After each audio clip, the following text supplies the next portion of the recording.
কত আশা নিয়ে নারকেলটা ফাটিয়েছি, ফাটানোর পরে দেখো এই অবস্থা, দেখে পুরো মনটা খারাপ হয়ে গেল।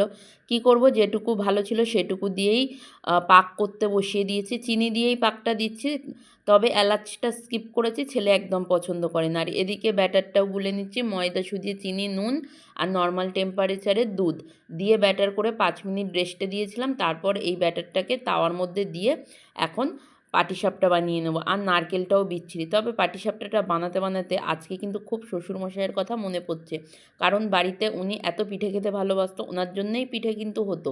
আমি আসার পর থেকে দেখতাম শাশুড়ি অনেক অনেক পিঠে বানাতো, মানে অনেক রকমের। আজকের দিনে কিন্তু অনেক বাড়িতেই পিঠে হয়, নতুন খোলা পিঠে, যেটাকে চিতল পিঠে বলে। আমাদের অঞ্চলে বা আমাদের এই দিকে আমরা কিন্তু আশকি পিঠে বলি। ছেলেকে বানিয়ে দিতেই ছেলের ভালো লাগেনি, বলল আমাকে বানিয়ে দাও গোলা রুটি। তো ওই ব্যাটারটা দিয়েই একটু গোলা রুটি বানিয়ে দিয়েছি। আর বন্ধুরা, আজকে কিন্তু গঙ্গাসাগরে প্রচুর মানে ভিড়, মেলা হচ্ছে।